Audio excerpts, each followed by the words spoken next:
Good morning and welcome to the Christian Life Center. My name is Cecilia. Thank you for choosing to worship with us this morning. If you're new here, please take a look at the inside cover of your bulletin. Here you'll see our next steps page, where there are 2 simple steps to take if you'd like to get to know us more. We think this is a pretty great place to connect with others, and we hope you'll take the time to check out how you can make that happen. If you'd like to speak with someone today, stop by our info center out in the lobby and someone there would be happy to connect with you. Our goal at the Christian Life Center is to make it simple for you to connect to Jesus and to one another. Here are some ways we hope will make that easier.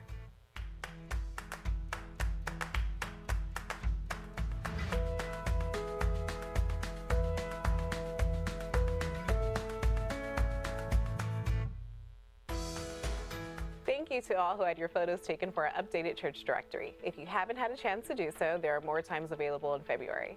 You do not need to be a member of the CLC to participate. If you call the CLC your church, and we would love to have you be a part of our directory. Life Touch will be back with us this week, Tuesday, February 5th through Saturday, February 9th. There is no obligation to purchase photos, but you will receive a free photo for participating and also receive a directory once they're completed. To sign up, visit our website at clcfamily.church, click on the sign up page, and look for the corresponding link. We really want to have the whole church included, and it won't be the same without you. CLC Kids Ministry is growing, and we love that we get to serve more and more kiddos each week, but we could use some more volunteers to make sure we can serve all our kids well. There are lots of different areas to help with, and these include small group leaders, large group leaders, preschool, and nursery. We provide kids ministry at both 9 and 10:45 services, as well as Wednesday nights at Cal. If you'd be interested in helping in any of these areas or times, please fill out the back of the bulletin or contact Jeanette at clckidzone@gmail.com to be a part of the fun. Do you enjoy mornings and coffee? You might be the perfect fit for the Big Yellow Mug Express. We are looking for a reliable and customer service-oriented person who is interested in pouring coffee and making specialty drinks as a way to make a difference locally and across the world. We are looking to hire a part-time employee Monday through Friday from 5:15 to 10:15 a.m. to run our Big Yellow Mug Express, which is located down the street off of 896. If you or someone you know would be interested in applying for this paid position, please see Blake in the coffee shop or leave us your name and contact information on the back of the bulletin. You can drink great coffee, serve great coffee, and do great things. For more information about upcoming events, make sure to like us on Facebook at CLC Family, visit us online at clcfamily.church, or download our app by texting CLC Family app to 77977. Thanks for worshiping with us today.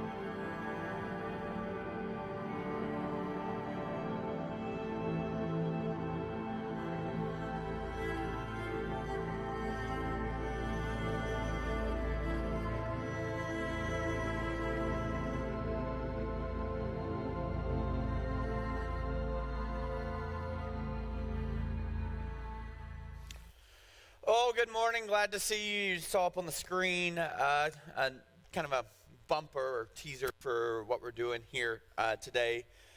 If you're new here, really glad you're here. I'm going to talk at you for 40 to 50 minutes, so just want to prepare you for that. And the way that we usually talk or teach, preach, whatever the term is you feel comfortable with, here is we do it in what we call a series, which is just a big clump of kind of thoughts that we work together over kind of a period of time. And main reason is it's just a lot to try to figure out in terms of how we teach the Bible, tell you about God, all those kind of things. And it just seems most appropriate to break it down into bite-sized sections that you can chew on. And so we're in this series called Dear Church. It's going to take us a couple months more to get through. We're in week 5. We've got 8 more to go. And here's kind of the premise. It's this idea that there is this organization that we would say was started by God. If you're not a Christian, that's going to sound weird to you, and really glad you're here. I'm not going to try to pressure you with all that stuff. But as a church, we would say God came up with a really good plan to actually make this world a better place and usher in a new world. And the plan by which he implemented and initiated was the church, which is this thing. It's been going on for 2,000 years. This one specifically here has been going on for 292 years, but hundreds of years before this thing got started, Jesus kind of started this church. And the whole goal of the church was to operate on Jesus' agenda. A couple things that Jesus said that help us understand that. One, he said that he came to seek and save that which was lost, meaning that there is a lot of people working with the wrong map. That's all that means. And so here's kind of a mandate of the church to help us get the right map and understand the right worldview and live a life that's more worthwhile, more fulfilling, and more purposeful, and that actually does good in our world. And so Jesus came to seek and save that which was lost. The other thing he said when he taught us how to pray, he said, "Our Father who is in heaven, your will be done, your kingdom come, your will be done on earth as it is in heaven," meaning the other part of Jesus' agenda was to make earth like heaven. And so these different writers, these church leaders, would write these letters to the local church. They didn't have TV screens or FaceTime, and so the way about which they would reach out and communicate to the church was through these letters. And these letters were always, always, always to help the church get focused on what really matters, on what's really important, and get past all the petty arguments and all the silly stuff and get refocused on the church. So it just makes sense, since we're a church, been one for a while, we would make sure that we're on the right trajectory and the right path. And so we're just basically opening up this Bible and reading these letters and going, okay, God, what does this mean for us? You know, if you're a Christian, this stuff can be pretty harsh. And if you're not a Christian, there's no expectation that you change as a result of listening to this or your behavior change or those kind of things. In fact, what you can do during today's message is you can spectate in a really fun way, because you're going to hear God's word say some pretty bold and blunt things to the Christians in the room, and they're going to squirm a little bit. So as a result of that, you just, should have brought some popcorn. It's going to be fun for you to watch. And here's the thing I'd say for you. If you're not a Christian, the things that we're about to talk about, you're going to go, oh, I agree. I wish Christians would do that as well. So you're going to agree with what God says here, and maybe, just maybe, you'd go, maybe there's something to this God thing and the advice he gives, because if people would actually follow that advice, this might be a better world. And so as I told you, the agenda of each of these letters written in the Bible, so they're named after either locations, the ones who are writing them, like Ephesians was a letter written to the church at Ephesus. Galatians was a letter written to the church at Galactica. I'm joking, Galatia, right? So you got some that are written to a geographical location. Others are kind of entitled by the writer. So we have James, we read last week. That was Jesus' little brother. He wrote a letter, and the premise of it was trying to help the church do what it was supposed to, and it was James's brother writing to the church. Today, we're going to look at a letter from a guy named John.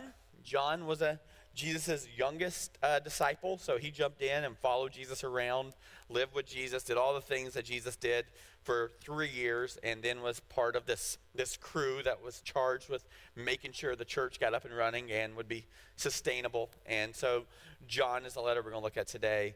And John is well known in the Bible because, one, he writes a gospel.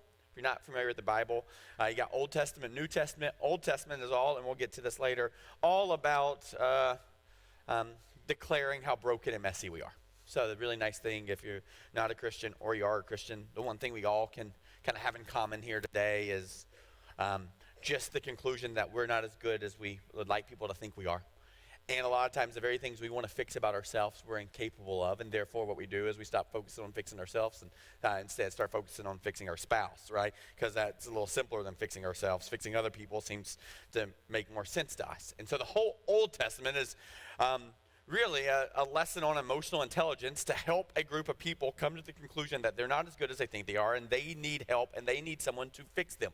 So the whole Old Testament is going, You cannot follow the rules, and therefore you need help. You need a mechanic to come in and change your heart, and that mechanic is going to come, and his name's going to be Jesus. So all the Old Testament's declaring that. And then the New Testament starts with these neat little biographies about this really great guy named Jesus. You've probably heard of him, right? And so 4 different writers, Matthew, Mark, Luke, and John, all write these biographies that we would say were inspired by God himself through, ready for this? The Holy Spirit or ghost. That seems strange if you're not a Christian, to write these stories about Jesus' life. One of the guys who did it was this guy named John. So John writes this biography, and he has a thesis, one plan in which he writes the biography for, and he writes this entire book about Jesus' life for one reason. And he tells us he writes this so that you might actually believe that Jesus is God's son. So whole premise, lots and lots of words, all for that to go, Jesus is God. And that's really good news for us if that's true. And a lot of people started believing it. And so then John spent the remainder of his life being persecuted for this belief, to the point where one time he's boiled alive in hot oil, gets boils all over his body. One of the interesting things that happens in the New Testament, once Jesus dies and goes to heaven, he leaves kind of the charge and the responsibility of caring for the world, making it better, helping people discover that God is good, all those things, to these disciples, these first century followers of Jesus, who literally gave up everything because they really believed Jesus was God. And a lot of these guys, in fact, all of them, ended up getting murdered for their belief. And they all got murdered, or martyred would be the term that was used. And as they were dying, they were still saying, it's worth it to us because Jesus is really God. And there's something greater than this birth to death experience we have on this earth. And so all these guys, they would be murdered for their beliefs. But something crazy happened in the first century, and you can read it in history, not just the Bible, but all throughout history. As these guys would die, you would think it would actually slow down the movement. But the exact opposite happened. It actually increased. And they're going, these guys walked with Jesus. They knew who Jesus was. They saw him get put in a tomb. And they saw him come back to life, and they gave their life to him. And as a result, as people would be persecuted for their faith, more and more people started becoming Christians. So these people who hated the movement, mainly because they lost their control of, their religion or their government, because these people were passionate about Jesus, they started to realize that they couldn't actually just murder these guys anymore. So what they started doing instead was they started just making them have miserable lives and punishing them in horrific ways. And so this little buddy of Jesus, John, was first boiled alive, and he still kept declaring that Jesus is Lord, to the point where they sent him to an island. They sent him to this place called Patmos, where he's all by himself, thinking maybe that would be enough to shut him up, right? And so John uses a new medium by which he communicates, a letter, and he's writing back to the church going, it's still worthwhile. Jesus is still good. You can still trust him. And so he writes these things to churches all over the world, particularly in some areas in the Middle East, to help them understand that Jesus is worth following. So we're going to read through this letter, and I just want to be very clear here. This is pretty important, as all these letters are, and I would say what hinges in these things, and this is going to sound hyperbolic, but it's not. What is at stake in these letters, and what's at stake today is really the difference between heaven and hell. And this isn't because I want you to give your money or come to church more often. There's nothing I get to gain from this. So I'm going to share these things as someone who really does love you, and what really is at stake is heaven and hell. And that's pretty overwhelming. And I don't mean just when you die, you go to heaven, you go to hell. That's truth that we'll work through today. But I'm talking about right now on this planet, all over the globe, right? There are people literally living hell on earth. Right? We talked about it last week. So proud of you guys. Even wrestling through political opinions and going, okay, what is it that we're supposed to do? And we talked about abortion. We talked about refugees. We worked through it. You guys did good. Proud of you for receiving a lot of that stuff. And, kind of the premise is this. We can't just be pro-birth. We got to actually be pro-life, meaning there are literally people who are living hell on earth right now. And why in the world, if their experience is hellacious, like if their experience is not good, why in the world would they even want to bring someone else into this world, right? If it's that horrific, where every day people literally are going, this world is so bad and my life is so bad, I'd rather die than continue to live in it. And that's the world by which we have around us at this point, and going, literally, the gospel mandate, what John is going to refocus us on, is actually bringing heaven here because people are living in hell. No, you don't have to be a Christian to agree with that. You just go, yeah, there's a lot of evil in this world. Man, it's really broken. In fact, some of your hang-ups, if you're not a Christian, are you guys talk all about being pro-life, but you don't care that much about poverty. You just want little babies to come into this world so they can be hungry too, right? So you guys were really good last week and was very candid going, hey, what James says is true worship of God is taking care of orphans and widows. So if we're going to be the church, let's take care of orphans. Let's get in the middle of adoption and foster care, and invited you to consider that. Lots of you, many of you, more than 20 of you in this room signed up to go, hey, I want to participate in adoption and foster care. You filled out a form, and just want to kind of update you on that. Got a really important meeting tomorrow night with some folks within our church and also with work within the state to kind of figure out what our next step is. And so if you filled that out, I just want you to know, probably by Tuesday or Wednesday, I'll be following up with you, giving you the next step there. But good job on that. So lots of information on all that, but literally the idea of these letters are what is at stake, what's in the balance is heaven and hell. Which, if you're a Christian, leads to, or if you're not a Christian, if you don't believe this stuff, you think about those things, and then you get a little weird with it. You're going, oh gosh, here's another guy who's going to dangle hell in front of me and tell me that if I don't behave a certain way or do a certain thing, that I'm going to be cast in some fiery place for all eternity and live in misery. And so you're going, yep, here comes the manipulation, the emotional control, all those kind of things. And another preacher talking about hellfire and brimstone, and I better stop saying those things or looking at those things or doing those things. I better give the church my money so I don't end up there. What's interesting, when John writes this letter, he's actually talking about heaven and hell. And he's talking to Christians and helping, people that say they're Christians, and helping them understand that the reality is most of them aren't really Christians. Which that also gets weird, because if you grew up in a fundamental world like I did, there would be these things called revivals. They're pretty neat, where you have a week-long, every night you don't get to go to your basketball practice because you get to go to church. It's fun. And don't worry, on Wednesdays they have a pizza party for the youth, and so they'd have this revival and they'd sing some songs. There'd be lots of special music with those crescendos for the choir, where the songs end with this like really long note, right? And then it would stop, and then the preacher would come up and he'd preach at you, and he'd get sweaty. It's so annoying. I can't believe people get sweaty and talk real fast and loud from the stage. They would do those things, and at the end they would do the altar call. You familiar with those? No, I love them, actually. I can't promise you we won't do that here someday. Really, that's not even a joke. But then that preacher would stand up, and then there would be the music guy, and the music guy would have them sing Just As I Am or Have Thine Own Way or whatever that song is, and the preacher would stand down front and call people forward to pray the prayer, give their life to Jesus, add their names to their roll books, give them their W-2s, whatever you got to do there, right? And that whole thing would go on. And what would happen a lot of times, at least in my experience, maybe this isn't the same up in the Northeast with the Yankees, but down in the South, the preacher would a lot of times come and interrupt and go, hey, we're not going to close out the song until somebody comes and gives their life. The Lord is telling me someone's going to give their life to Christ, right? And so I'm just going, we're looking down the row and going, hey, buddy, one of the 7 of us got to walk down because we're hungry. Look, And he would say this. He'd say, look, if you don't know that you know that you know that you know that you know that you know that you know that you know that you know that Jesus is your Savior, then come on down. And I'm like, he'd say no the first 7 or 8 times. I'm like, I think I know. But by number 12, I'm like, I'm not sure I know anymore, right? Like just that was just kind of the experience. And so there's this way by which they would declare and help you come to the conclusion that you probably aren't really a Christian and that you should come down and pray the prayer again. And so in the South, you get people who would get baptized 7 or 8 times, right? Pray the prayer all over again, just not really sure. And so there's that weird premise. And if you grew up in the church or have any experience with the church, you go, nah, that just seems like emotional manipulation. I can't stand that part of it. And so you go, here it goes again. Someone's going to try to convince me I'm not saved and get me to resave. And I'm going, here's the reality.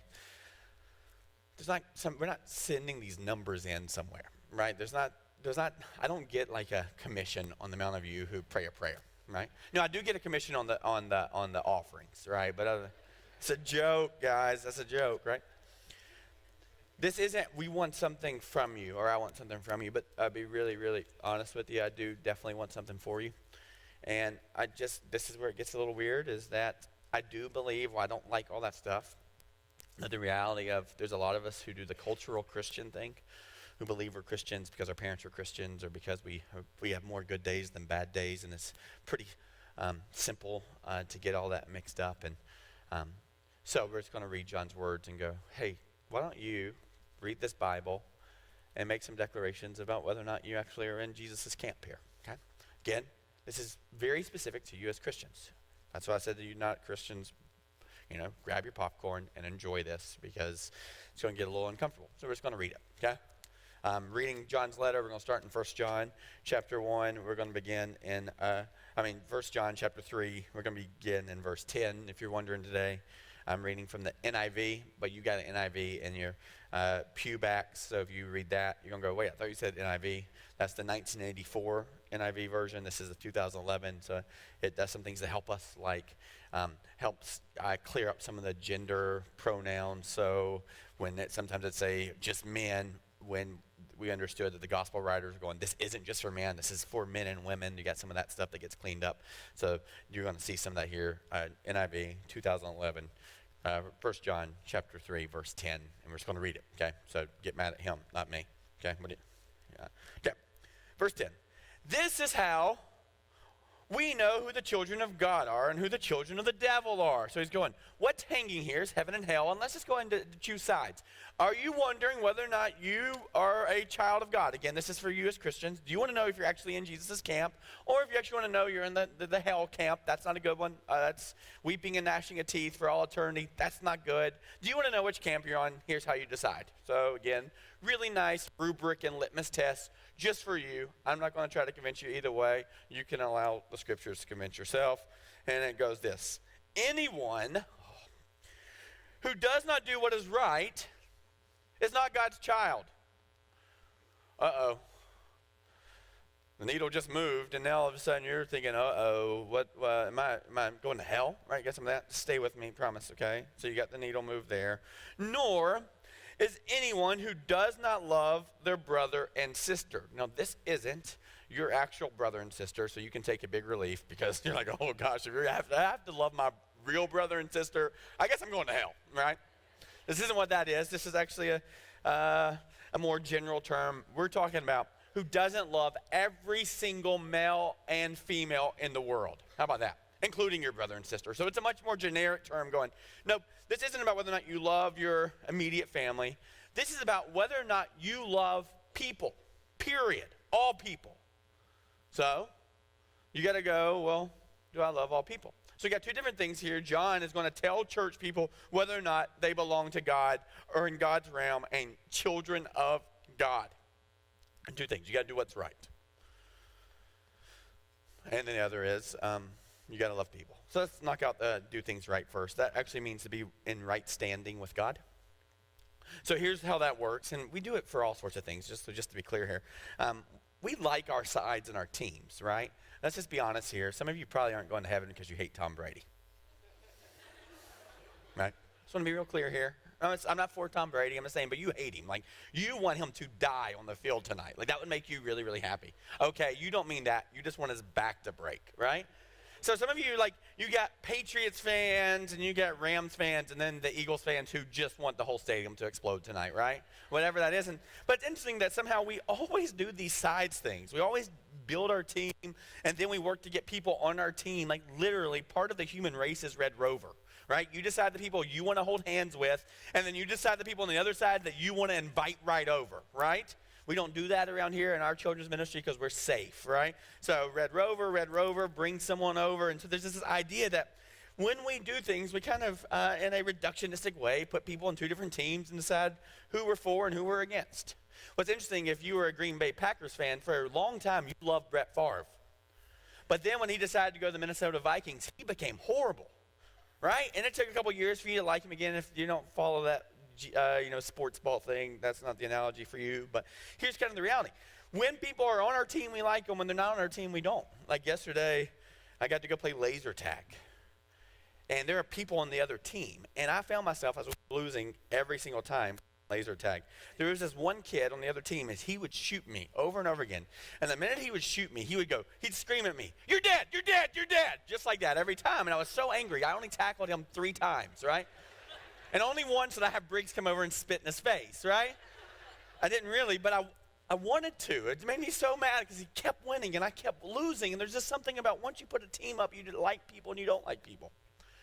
Right? And so we live in that. We don't like to say we do, but literally there are people that we go, oh, they're the other political party. We don't like them because they have a different belief than we do. They wear different colors than we do, right? Just that one thing, being on a different team, is enough to just decide that, right? And so we go, okay, well, let's divide up teams and figure out who's on the heaven team and who's on the hell team. And so then we try to figure that out, right? We go good people versus bad people, right? If you're kind of good, you do the right thing, you pray some, you give a little money to the church, you attend church, then you're on the good side. Don't cheat on your taxes too much. Right? Just change that income a little bit to get a little bit more of that earned income tax credit. Whatever that is, not a whole bunch, just a little bit, right? You're not like adding extra Social Security numbers to your taxes for child credit, right? You're not doing that, but just a little bit, right? So just more good than bad, and we kind of put people on these two sides. And okay, John, there's the good people, they go to heaven. There's the bad people, they go to hell. Don't really want that side, but we want Adolf Hitler to stay on this side. Osama bin Laden to stay on this side, right? We just go, they're really bad. If they're really bad, I'm not that bad. I've never killed anyone. I must be on the good side. And we just pair our folks up, good side, bad side, right? And even if you're not a Christian, can't we just be honest? When we have those funerals and someone stands up, it feels somewhat good to have them talk about how they're in a better place. Right? Even a non-Christian funeral, hey, they're in a better place. And I just feel like we got to say that because the opposite of that seems really weird and broken and unjust. So we're always trying to figure this out, good side, bad side. But here's the problem. If we were to try to pair up good team versus bad team, based on everything the scriptures say, we all are on the bad team. All of us. All of us. If you've had an impure thought, which you have. If you've lied, which you have. If you've done something and said something that you regretted or hurt someone else, which you have, then what that means, all of us. The Bible says none of us are perfect. We all are fallen, right? Then that means if we were to categorize people in good team versus bad team, every single one of us would be on the bad team. In fact, there'd only be one person on the good team, and that'd be Jesus. Which is helpful if you're a Christian when you hear things like, why do bad things happen to good people? I'll just be really honest here. They don't. Bad things don't happen to good people because there are no good people. In fact, in the history of the world, bad things have only happened to good people one time, and that was Jesus, and he volunteered for it. Right? And so this idea that there's good people and bad people based on what we open up the scriptures, which is probably shocking to you if you're not a Christian, of going, nope, we're all on the bad team. We're all on the bad team. So if this is about us doing what's right, if that's what these scriptures mean, then we are all going straight to hell. Welcome to Christian Life Center. Really, really glad you're here. You're probably going to die and go to hell, but hey, live it up now, guys, right? Literally, if this is what these scriptures are saying, we're in big trouble. But when it says, do what is right, that means in right standing with God. This is pretty amazing. That is actually going, the way that we're in right standing with God is actually standing before God and admitting that we're flawed and broken and we need help. So this idea of doing what's right, you know what it begins with? An awareness that you are on the bad team on your own. So for Christians, what John is saying here, if you can't admit that the only way you get to the other team is because Jesus called you over and he hugged you and he covers you, then you are not living right before God. If you're trying to explain away all your good behavior and how good you are and how much you don't need Jesus, how you don't need to repent, how you don't need to confess sin, what John's saying here is that's not actually right standing before God. Because the only way you stand right before God is on your knees. And you say to him, I am not good, I cannot fix myself, and I have come to that conclusion, and I need a Savior. So when John is saying, hey, we want to talk about right standing, what he's telling you here is, unless you can admit that you need Jesus to stand right before God, he's got to lift you up and hold you up and prop you up because you are not capable on your own. Then John's saying, you're on the other team, which is crazy because admitting that you're flawed and broken is the way by which we stand before God. Which is so messed up that the outside world looks at the church and considers us arrogant when we hold up our signs and tell them how to behave. When the Bible's saying the signs we should be holding up are the ones that confess how much we can't behave.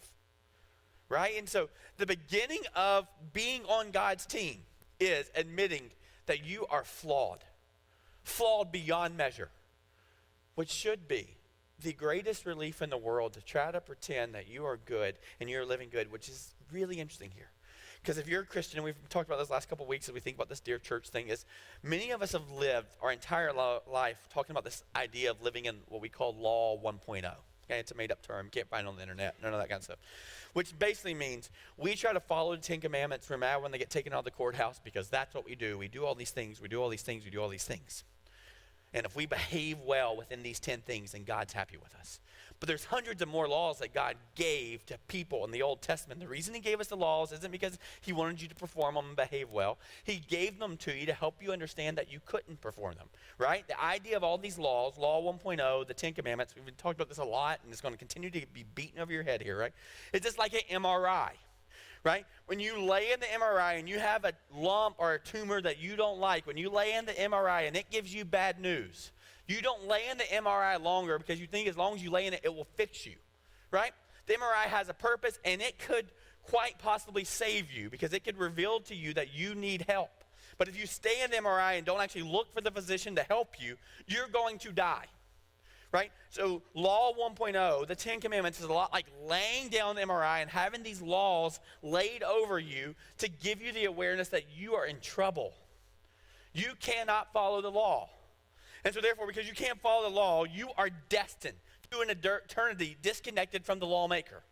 Unless you admit it, go and get the help you need, which is go find a Savior, right? Go find Jesus, and then now move from Law 1.0 to what we would call Law 2.0, the law of freedom that goes, I no longer am focused on doing the right things. I'm focused on following the right person. And as I follow the right person and do the things that he did, lay down his life for others. As I do that, then all of a sudden what I'm discovering is following Jesus and doing the right thing actually feels good. It feels good to love my spouse. It feels good to trust God with my money. It feels good to be a leader worth following. All those things. Not because they get me into heaven. I've already discovered Law 1.0 has convinced me there's nothing I can do to get myself into heaven. But Law 2.0 goes, it actually feels good. It makes sense to live in this way that I was operating in. So what John is saying is, those who are right standing are the ones that admit that they can't fix themselves and then hitch themselves to the one who can fix them and start living that way. And so he goes, those who are in right standing, those who are living right, those are one with God. And then to give us a better understanding of it, he tells us how that happened. You see that again in this next part of the verse. He goes, nor is anyone who does not love their brother and sister. So he's going, you want to know how you're living in right standing is all of a sudden the way by which you live is in love. And there's a reason for that. Because that's actually how Jesus wired us. And if you're living and following Jesus and he is love, then you would love other people. So really quick, simple rubric is, if you love people the way that Jesus loves them, it is probably because you understand who Jesus is and you are following Jesus in the way that you love. That means you get taken advantage of. That means you might forgive someone who will hurt you again. And so he's going, that's the premise. We've gotten one verse here, right? And he's going, right standing is admitting you can't fix yourself, which means you're hitching yourself to Jesus who can fix you and show you how to live the right life. And the way you'll know you'll live the right life is you will start loving people, all people. That includes Donald Trump. That includes Ruth Bader Ginsburg. Whatever side of the political structure you're on, right? That includes them. And now John is going to help us understand how we actually love. Because what you're going to discover, and you'll hear it every time I officiate a wedding, love is not a feeling. You don't fall in and out of love. Love is a choice. You wake up every single day and choose to love. The reason I know that is because that's what Jesus did. He chose to love. And so John is now going to help us understand how we should love. Again, non-Christians, you're going to love this because the mandate on Christians gets a lot heavier here in terms of what's expected of them. So let's put up on our big boy pants and let's see how John thinks we should love. For this message you heard from the beginning. We should love one another. So John's going, look, this isn't new. This is the only message that's ever happened. It is all. And he's going to go, let me remind you of what the whole message was. And so what he's referring to here is the only message that's ever existed in the world. Okay? And he's going to refer to the Bible and the only message from God. So if you don't know anything about the Bible, it's 66 books written over 1,500 years by more than 30 different authors, all with one story. In fact, the way that we would talk about it here is we would say this. This is a really weird term, but it's called meta-narrative. Okay? the meta-narrative. And so this means about. So you start here, the narrative about the narrative, right? So if you think about metadata or data, depending on how you say that word, it's the stuff that's hidden in a code, right? So it's the data about the data. So if someone wants you to know who wrote the code, wants to tell you what date they wrote the code, it doesn't matter for your computer program, but if you go and look in it, there will be some stuff that says, you know, the author of the code signature and the date. It's the data inside of it that describes the other data, right? It's the data about the data. So this idea of the Bible is there's something called the meta-narrative. This is the story that's happening in all these stories. So the way that I usually describe it is imagine you and your spouse fighting about cleaning up, right? Maybe you're frustrated by the way the dishwasher is emptied or the dishes are gone in, or maybe your spouse is late and you say things like, you always do show up late, always do this to the dishes, or you complain about how they don't wash out their toothpaste in the sink, and there's some battle that happens, right? And you're the receiving end of that battle, and you're going, whoa. There seems like there's a lot more to this than just the fact that I didn't scrub out the toothpaste. And the reason it seems that way is because there's a lot more to this than not you just scrubbing out the toothpaste, right? When your spouse is sharing that, they're actually sharing a cumulative effect of their whole experience with you. So this little story about the dishwasher, this little story about the toothpaste is actually indicative of a much bigger story about your spouse thinking you're lazy and thinking you're inconsiderate. And so there's always another story that this story is now pointing to that story. Sounds complicated, but when you read the Bible, what it's saying is every single story in the Bible is actually pointing to a greater story. And the way that we would say the whole Bible is one story, one message, and the meta-narrative about the whole Bible is just this: the gospel. This good news that God loves you. And then you go, well, what does that mean? And let me just explain it to you real quick. And if you've been here for a while, let's just definitely review. The gospel is in 4 parts, maybe 5, depending on what week we're talking about it. Creation, fall, redemption, and restoration. You can now see why I usually use those canvases, because this is how I write. So creation, fall, redemption, restoration. So when you read the Bible, there is a meta-narrative from the beginning in Genesis all the way to the end of Revelation, and this is what every single story is pointing to. The first thing is creation. You were created in God's image and likeness, right? You go, well, I don't know that I believe all that. And we go, we are here. We would all agree that somehow there is nothing and then there's something, and no matter how smart you are, the best possible solution for that is that if there is nothing and then there was something, there had to be something greater to us to start that. Even if you go, well, I believe in the Big Bang Theory. That's fine. You're welcome to believe that. There's nothing in the Bible that would make, that would, discount your belief that that's a theory that could happen. But even if if you assign your beliefs to that theory, you still start with, there were these 2 things. They bumped together, boom, and then the world and existence and all that stuff started to happen. But even in that theory, you go, well, where do these 2 things come from? Right? Like, where do the 2 things that bump together? And so there's this idea that the whole story, the Bible says in the beginning, God, that's how he says it started, which I think would be good to believe. But there is this belief that we are created beings. And none of us would argue with that. We all believe we exist and live in this world. And so we go, if that's the case, why in the world are we here? Which is what I love about the Bible and this meta-narrative is everything science has to offer gives you a how this world could have possibly shown up. But they don't tell you why. They don't tell you why your bag of chemicals that now becomes your body starts to think and feel, and more than that, love. No, beyond that, I'd love to see you actually give a scientific description of love, right? But the Bible says in the beginning you were created, and you go, well, why were you created? And the best possible solution for that, explanation for that is because the Creator actually wanted you to live. He actually made you. And the reason he made you is because he wanted to be in relationship with you. The fact that you are here points to the fact that the Creator wanted to be with you. So when John is saying, there is this message from the beginning, and it was this: you were created. Which means you are special, which means every single human being is on this planet was created and made to live and feel and experience and do something on this world that no one else is supposed to do. And all that has to do with your connection to God, which usually leads to the question of, well, why don't I feel connected to God then? Which leads to the next point. Because we're fallen. Because God, in his graciousness, separates himself from broken folks so that they can learn to look back to him for help. So we're fallen. And the only solution to that fallenness, if we can't fix ourselves, is that the only way that we can find redemption, which means to be brought back into the family, was through someone else, Jesus.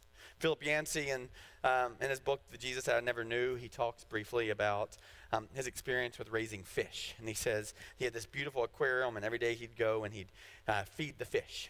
And every day when he'd feed the fish, he'd come over and they just would see his big shadow and they would go hide in the caverns. And it made him so angry because he's going, every day I'm the provider for this fish. I feed them every day the right amount so they don't die, right? And then when their tank gets messy, I come up and I put them in a little bowl. They're freaked out. They think that I'm so evil. And then I clean out their tank, make sure it's oxidized correctly. Then I put them back in their tank. And I think the next day when I come and feed them food, they're going to look up at me and say, thank you, you're a good provider. But he says that never happens. Every single day, he would come in, he'd feed them, and they would hide from him. And so he remembers thinking, well, how in the world could I show these fish that I'm not evil and I'm not bad and I'm the provider for them? And he came to this conclusion. The only way that he could do that, the only way would actually be able to become a fish, which was impossible for him, and get down into the fish tank and swim amongst them and show them how much he loved them. Right? The story of the gospel is we were created in God's image, but we fell and we have worked our whole life trying to fix ourselves, and we're going, if there's a God, he can't love us. And every day God brings the sun back up. He makes sure the plants feed you oxygen, right? Every day he keeps up with it. He precipitates the world the way that it's supposed to happen. Every single day he provides, and every single day we look at him and go, we're not really sure there's a creator. And if there's a creator, we're not sure he loves us. So how in the world could this creator show creation that we're loved? Best possible solution would be for God himself to put on a body and step down on this planet and show us that we're loved and show us how to love. And so the story of the gospel is that Jesus actually put on a body. And he stepped down here and showed us how to love. And when he redeems us, that's not the end. He then goes, remember you were created in my image and likeness? It's actually because you were meant to do something in this world and you were wired to experience life into the fullest. But the only way that happens is if you operate in the way you're supposed to. So Jesus, Law 2.0, freedom, models this and basically goes, if you know that you're loved and you're free to live this life, to follow me, then all of a sudden what you get to do now is you get to participate in the restoration of this world. You get to make heaven on earth. So what John is saying here is, look, this has always been one simple message. The simple message is called the gospel, and that gospel says you were created in God's image and God's likeness, and we messed it up, and he redeemed us to allow us to live that again. But what's interesting, if this is the meta-narrative, you ready for this? I'm about to blow your minds. There's actually a meta-narrative. Whoa, right? There is another narrative about that narrative about that narrative. So if the narrative is the gospel, right? If the whole thing is that God is in this and this is his plan, you want to know what the real story is all about? You ready for this?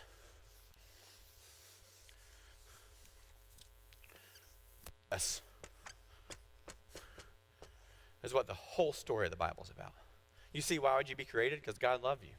Why would you be separated? The same reason you take candy away from your kids if you know it's going to make them sick. Because you love them.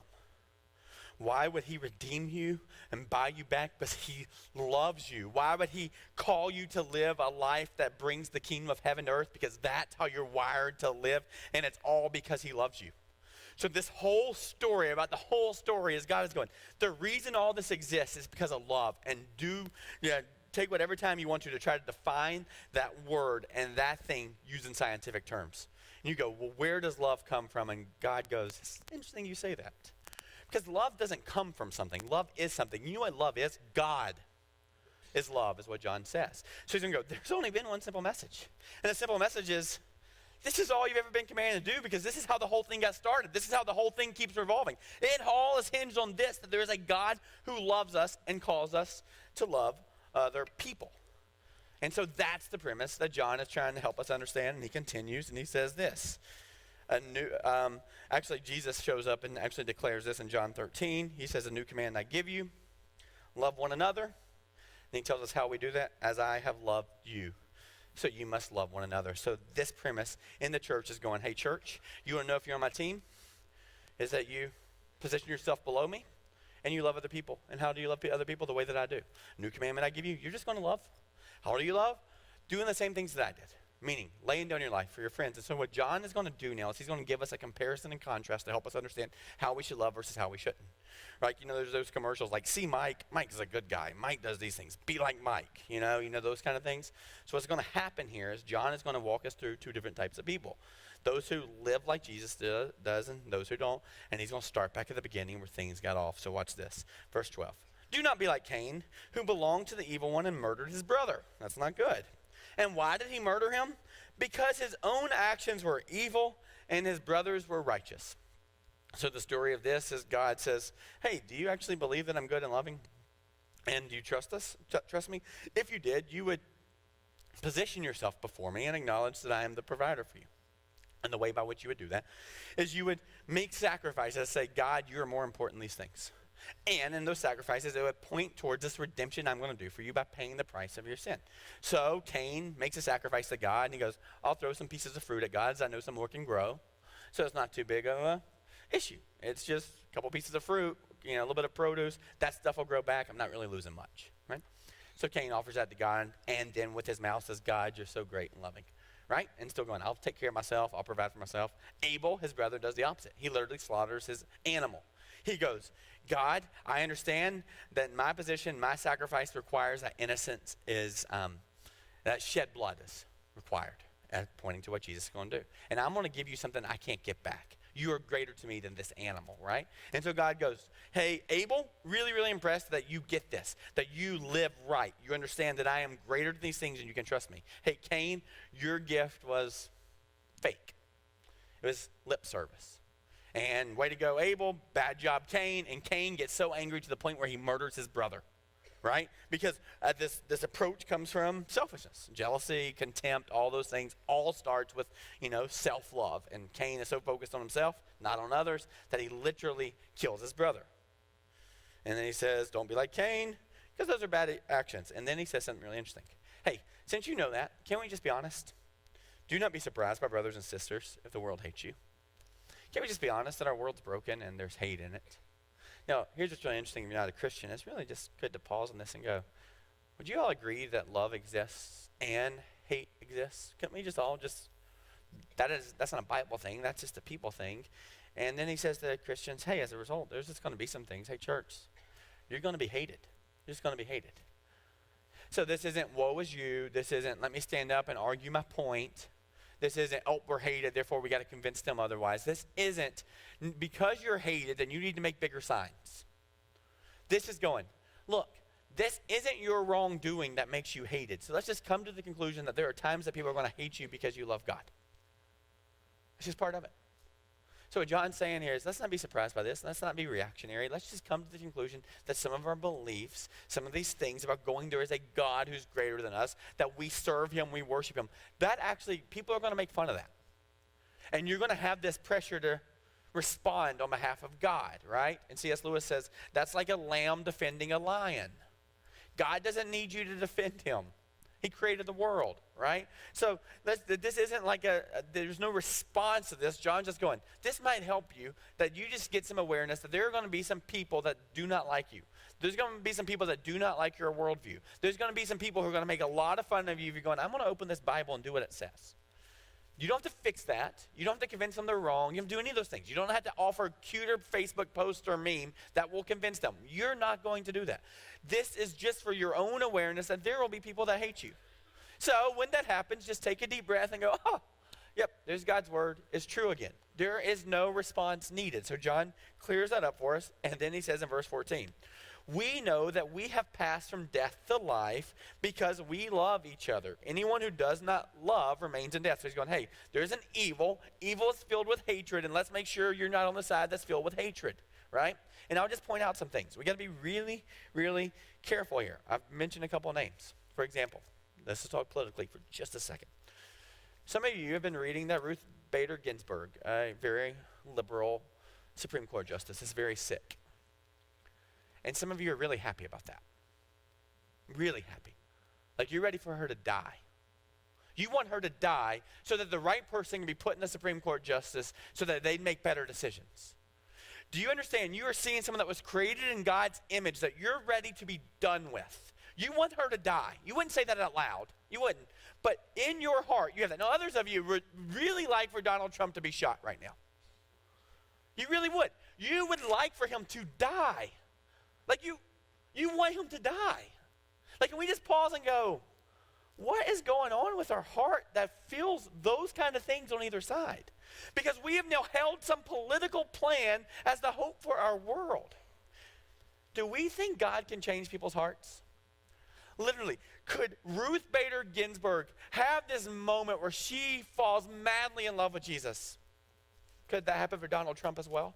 I would put Saul of Tarsus, who becomes Paul, in a category of arrogance and narcissism that rivals any person who's ever lived on this planet. So when we think about this and we go, wow, we've just picked them up and put them in that category because we see our hope in some political ideology and not in Jesus. Guys, that's hate. You want their life to be over, and yet God created them in his image and his likeness, and he's not through with them, and that's really good news for you. If you have a pulse, if you are breathing deeply right this second, then what we know that means is God is not done with you. That means he still wants to reveal something to you. That means he still wants to use you for his good and his glory, which means that's the same thing for any Supreme Court justice, and that's the same thing for any political advisor, and that's the same thing for any boss that you have. If God did not want them to live, they would not live. So, if they're still here, that means God is still able to use them for his good and his purposes. They still remain. So we have to pause and go, people are going to hate us. This is part of our world, but we can't fall into that trap. So he's going, you cannot, because the way that you live is anyone who does not love remains in death. And you don't want to remain in death. You want to live and love, which means you just love. You love. You see that meme sorting out all the places? Go, just love people. God will sort them out later. That is so true. Can you trust that God's in charge and he has a plan? And the only thing he needs from you is to love people. Every person. Those who sin differently than you. Those who believe differently than you. And John's going, I'm actually concerned that a lot of you are living in death because you're not loving. And then he goes, anyone who hates a brother or sister is a murderer. In other words, they don't believe in the gospel that everybody was created in God's image. They don't believe when people fall that God actually wants to redeem every human being. They don't believe that every human being is made in God's image, that God loves them, and that God has a plan for them. So anyone who hates that way is a murderer, and you know that no murderer has eternal life residing in him. When you see that life is the most precious gift that God gave, and you decide that you can determine and be the judge and jury of whether or not that life exists, with your hate. You can be the judge and jury and determine whether or not they are worth the value of you speaking to them. Judge and jury. Then eternal life can't live in that because it doesn't see the picture of the gospel. And then he very clearly says this. This is how we know what love is.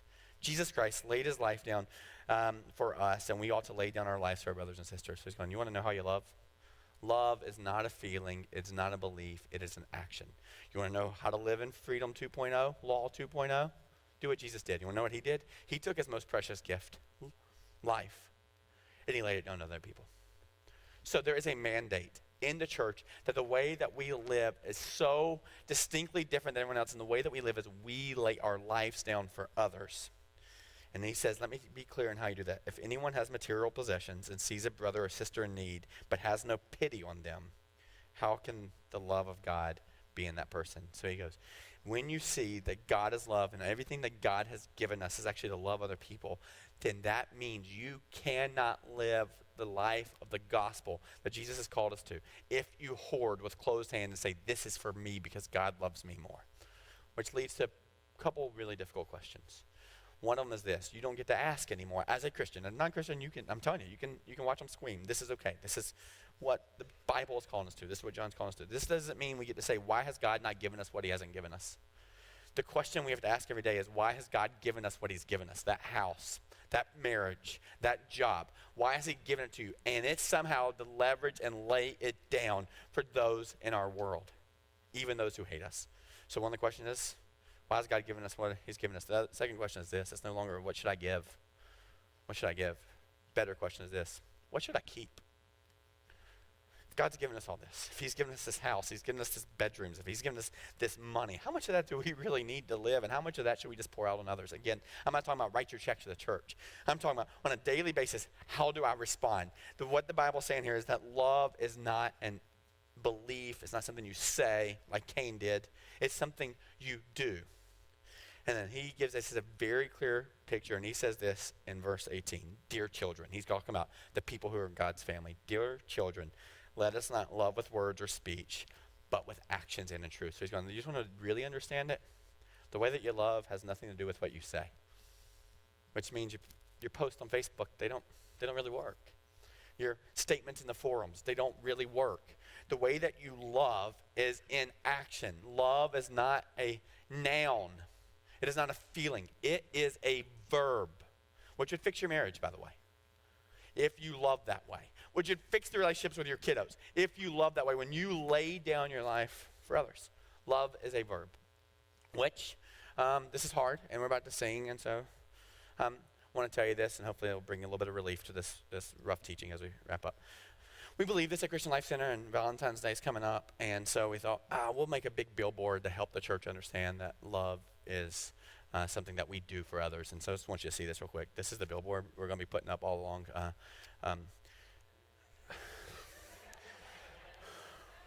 It's a joke. It's a joke. There is no billboard going up. It's a joke, guys. We're not actually going to say, join us at the Christian Life Center. We make love a verb, right?